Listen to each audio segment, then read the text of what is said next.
ഒരു ദിവസമാണെങ്കിൽ ഒരു പോലീസുകാരൻ വിളിച്ചിട്ട് അവിടുത്തെ ഒരു പെണ്ണിൻ്റെ പേര് മോഷണ കേസുണ്ടെന്നും അതിനവളെ ഉടനെ തന്നെ ജയിലിലടയ്ക്കണമെങ്കിൽ പറയുന്ന പോലെ കാര്യങ്ങളെല്ലാം ചെയ്യണമെന്ന് പറഞ്ഞ് ഓരോ കാര്യങ്ങളുമായിട്ട് അവളെ കൊണ്ട് ചെയ്യിപ്പിക്കുന്നു. അപ്പോൾ നമ്മളിന്ന് കാണാൻ പോകുന്നതെന്ന് വെച്ചാൽ 2012 റിലീസ് ചെയ്ത കംപ്ലയിൻസ് എന്ന് പറഞ്ഞ സിനിമയാണ്. അപ്പോൾ നമുക്ക് നേരെ വീഡിയോയിലേക്ക് പോകാം. ഈ സിനിമ നമ്മളെ കാണിക്കുന്നത് ഒരു റെസ്റ്റോറൻറ്റ് റീജിയണൽ മാനേജറായിട്ടുള്ള സാന്ദ്രേനെയാണ്. അവളാണെങ്കിൽ എംപ്ലോയീസിനോടല്ല ഒരു കാര്യം പറയാൻ വേണ്ടി എല്ലാ എംപ്ലോയീസും വരാൻ വേണ്ടി വെയിറ്റ് ചെയ്യുമായിരുന്നു. അങ്ങനെ ഏറ്റവും അവസാനമായിട്ട് കെവിനും ബെക്കിയും കൂടെ വരും. അങ്ങനെ അവളെ പറഞ്ഞു കൊടുക്കും, ഇന്ന് എല്ലാവരും നല്ലപോലെ ബിഹേവ് ചെയ്യണം. കാരണം ക്വാളിറ്റി കൺട്രോൾ മാനേജർ ആണെങ്കിൽ ഇന്ന് റെസ്റ്റോറൻറ്റ് ചെക്ക് ചെയ്യാൻ വേണ്ടി വരുന്നുണ്ടെന്നും അതുപോലെ തന്നെ കഴിഞ്ഞ ദിവസം ആരോ ഫ്രിഡ്ജ് ഓപ്പൺ ആക്കിയിട്ടുണ്ട്, ഒരുപാട് ഭക്ഷണം ചീത്തയായിപ്പോൾ എന്നൊക്കെ പറയും. പിന്നീട് സാന്ദ്ര എല്ലാവരും അവരവരുടെ ജോലി പോയി വൃത്തിയായിട്ട് ചെയ്ത് എല്ലാം ക്ലീനൊക്കെ ആക്കിയിടാൻ പറയും. അങ്ങനെ എല്ലാവരും പല പല ജോലി ചെയ്യാൻ വേണ്ടി പോകും. പിന്നീട് നമ്മളെ കാണിക്കുന്നത് ബെക്കയാണെങ്കിൽ അവരുടെ ഷിഫ്റ്റ് മാനേജറായിട്ട് മാറ്റിയോട് സംസാരിച്ചുകൊണ്ടിരിക്കുന്നതാണ്. അവൾ പറയും ചിലപ്പോൾ സാന്ദ്ര തന്നെയായിരിക്കും ഫ്രിഡ്ജ് ഓപ്പൺ ആക്കിയിട്ടേക്കുന്നത്, എന്നിട്ട് അത് മറന്നു പോയതുകൊണ്ട് ബാക്കിയുള്ളവർ അതിലെ കുറ്റം വെക്കാൻ നോക്കുന്നതായിരിക്കുന്നു. അപ്പോഴാണ് മാർത്തി ചിരിച്ചുകൊണ്ട് പറയുന്നത് അത് മിക്കവാറും കെവിനാകാനാണ് ചാൻസ് എന്ന്. പക്ഷേ ബെക്കിയാണെങ്കിൽ അത് സമ്മതിച്ചു കൊടുക്കുന്നില്ല, പുതിയ ഏതെങ്കിലും പിള്ളേരായിരിക്കും എന്നൊക്കെ പറയും. അന്നേരമാണ് അങ്ങോട്ട് സാന്ദ്ര വന്നിട്ട് അവളുടെ ബോയ് ഫ്രണ്ടിനെ പറയുന്നത്. അവളുടെ ബോയ് ഫ്രണ്ടിൻ്റെ കാര്യമാണെങ്കിൽ അച്ഛനോട് പറഞ്ഞു ഉടനെ തന്നെ അവരുടെ കല്യാണം നടക്കാൻ ചാൻസ് ഉണ്ടെന്നൊക്കെ പറയും. അന്നേരമാണ് ബെക്കി ചോദിക്കുന്നത് ഇവളുടെ ബോയ് ഫ്രണ്ട് എങ്ങനെയാണ് അവൻ്റെ ഷർട്ടില്ലാതെ ഫോട്ടോ ഇവൾക്ക് അയച്ചു കൊടുക്കുമെന്ന്. അന്നേരം മാർത്ത പറയും ഇല്ല സാന്ദ്രയ്ക്ക് ഇപ്പം നല്ല പ്രായമല്ലോ, അതൊന്നും കാണത്തില്ലെന്ന്. പക്ഷേ സാന്ദ്രയ്ക്ക് പറയും അങ്ങനെയൊന്നുമില്ല, അവൾക്ക് വലിയ പ്രായമൊന്നും ആയിട്ടില്ല, ഇവരിപ്പോഴും അങ്ങനത്തെ ഫോട്ടോസൊക്കെ അയച്ചു കൊടുക്കുമെന്ന്. അത് കേൾക്കുമ്പോഴേക്കും ഇവരന്നേരം ഒന്നും മിണ്ടത്തില്ല. പക്ഷേ സാന്ദ്ര അങ്ങോട്ട് പോയി കഴിയുമ്പോഴത്തേക്കും രണ്ടുപേരും ചിരിച്ചുകൊണ്ടിരിക്കും. ഇതാണ് സാന്ദ്ര ഒളിഞ്ഞു നിന്ന് കേൾക്കുകയും ചെയ്യും. പിന്നീട് സാന്ദ്ര അങ്ങോട്ട് പോകുമ്പോഴത്തേക്കും അവിടെ വെച്ച് ഹറോൾഡിനെ കാണും. അവനാണെങ്കിൽ ഇന്ന് വർക്ക് ഓഫ് എടുത്തേക്കുമായിരുന്നു. അവനെൻ്റെ അവളോട് പറയും ഇച്ചിരി കഴിയുമ്പോഴത്തേക്കിന് അവനൊരു മിൽക്ക് മേടിക്കാൻ വേണ്ടി വന്നോളാം എന്നൊക്കെ പറയും ഇങ്ങോട്ട്. അവളാണെങ്കിൽ എല്ലാ എംപ്ലോയിയോടും മുതലാളിമാർ പറയുന്ന പോലെ തന്നെ കുറേ സജഷൻ കൊടുത്ത ശേഷം അവനെ അങ്ങ് പറഞ്ഞു വിടും. പിന്നീടാണ് അവൾക്കാണെങ്കിൽ അവളുടെ ബോയ് ഫ്രണ്ട് ആയിട്ടുള്ള വാനിൻ്റെ അടുത്തുനിന്ന് ഫോൺ വരുന്നത്. അവൻ വിളിച്ചതെന്ന് വെച്ചാൽ ഇവിടുന്ന് ബിസിയാണോ എന്ന് അറിയാൻ വേണ്ടിയായിരുന്നു. ഇവള് ബിസിയാന്ന് പറയുമ്പോഴത്തേനും അവൻ പറയും അങ്ങനെയാണെങ്കിൽ അവൻ ഫ്രണ്ട്സിൻ്റെ കൂടെ ഒരു പാർട്ടിക്ക് പൊക്കോട്ടെ എന്ന്. അപ്പോൾ ഇവള് ചോദിക്കും അതിനെപ്പറ്റി ഇങ്ങനെ വിളിച്ച് ചോദിക്കേണ്ട ആവശ്യമുണ്ട്, അങ്ങ് പൊക്കൂടെ, പക്ഷേ ഒരുപാട് മദ്യപിച്ചേക്കല്ലെന്നൊക്കെ പറയും. ഇവരാണെങ്കിൽ അതെല്ലാം സമ്മതിക്കും. പിന്നീട് കോളെല്ലാം കഴിഞ്ഞ് സാന്ദ്ര വരുമ്പോൾ കാണുന്നതെന്ന് വെച്ചാൽ ബെക്കിയും അവിടെ ഉള്ളവരും എല്ലാം സംസാരിച്ചുകൊണ്ടിരിക്കുന്നതാണ്. ഇത് കാണുമ്പോഴത്തേക്കും അവൾ തന്നെ അവരോട് ചൂടാകും. എല്ലാവരും അവരവരൊക്കെ പറഞ്ഞ പണി ചെയ്യാൻ പറഞ്ഞു. അങ്ങനെ ഇവരോട് പറഞ്ഞുകൊണ്ടിരിക്കുമ്പോഴാണ് പെട്ടെന്ന് ഇവൾക്കൊരു കോൾ വരുന്നത്. ഇവിടെ ചെന്ന് ഇവളെ ഇൻട്രൊഡ്യൂസ് ചെയ്തിട്ട് ആ ഫോൺ എടുക്കുമ്പോഴത്തേക്കും അത് പോലീസിൽ നിന്നായിരുന്നു.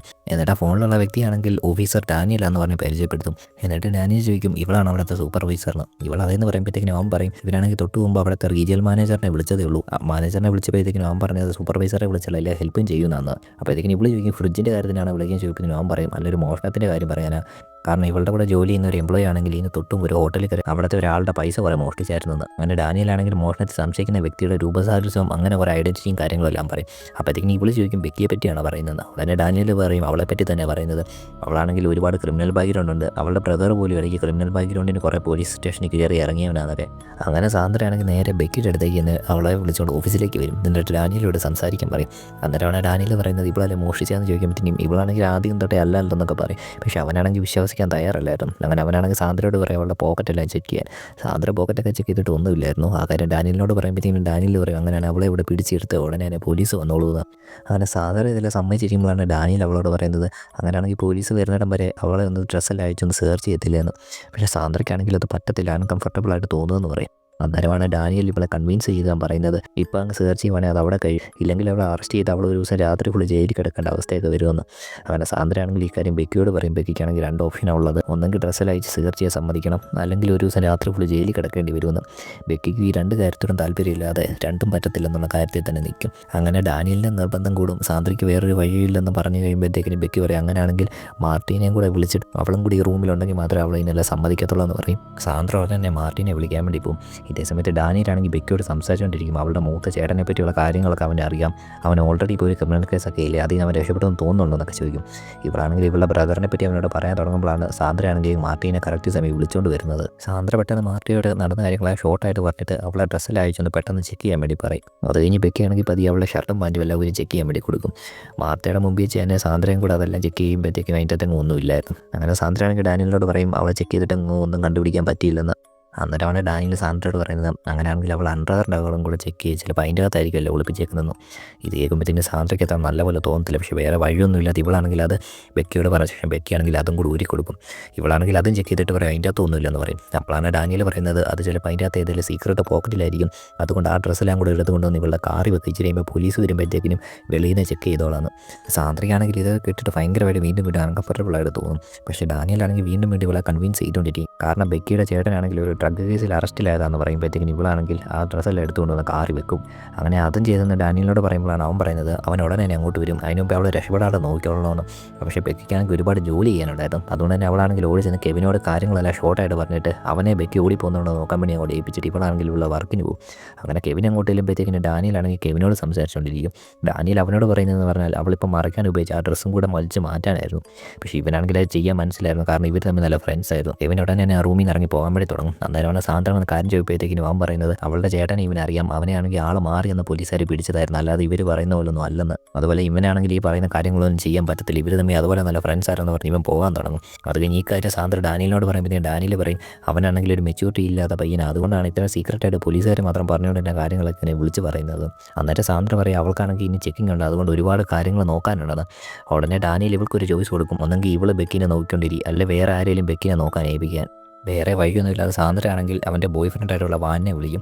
അങ്ങനെ അവനങ്ങോട്ട് വരുമ്പോഴത്തേക്കും അവനോട് കാര്യങ്ങൾ ഇതുപോലെ തന്നെ ഷോർട്ടായിട്ട് പറഞ്ഞിട്ട് തൽക്കാലം ബെക്കി ഒന്ന് ഓടിപ്പോകാതെ അവളെ തന്നെ നോക്കിക്കൊണ്ടിരിക്കാൻ പറയും. അങ്ങനെ സാന്ദ്ര പോയി കഴിയുമ്പോഴത്തേക്കും ഡാനിയലാണെങ്കിൽ ഇവനോട് സംസാരിച്ചുകൊണ്ടിരിക്കും. ഇവനോട് പറയുന്നതെന്ന് വെച്ചാൽ അവളിപ്പോൾ മറയ്ക്കാൻ ഉപയോഗിച്ചിരിക്കുന്ന വസ്ത്രങ്ങളെല്ലാം മാറ്റാൻ പറയും. പക്ഷേ ഇവൻ പറയും ഇവനെ കൊണ്ട് ചെയ്യാൻ പറ്റത്തില്ലെന്ന് പറയും. അന്നേരമാണ് ഡാനിയൽ ആ ഫോൺ ബെക്കിക്ക് കൊടുക്കാൻ പറയുന്നത്. അങ്ങനെ ഡാനിയലാണെങ്കിൽ പതിയെ ബെക്കിയോട് പറഞ്ഞ് അവളെ കൺവിൻസ് ചെയ്യിപ്പിച്ച് അവനെ സെർച്ച് ചെയ്യാൻ സമ്മതിക്കാൻ വേണ്ടി പറയും. പിന്നീട് ബെക്കിയാണെങ്കിൽ വാൻ്റെ മുമ്പ് വെച്ച് ആ ഡ്രസ്സെല്ലാം എടുത്ത് മാറ്റും. അന്നേരമാണ് ഡാനിയൽ അവളോട് ചാടി ചാടി കളിക്കാൻ പറയുന്നത്. അവൾ അതുപോലെ ചെയ്യും.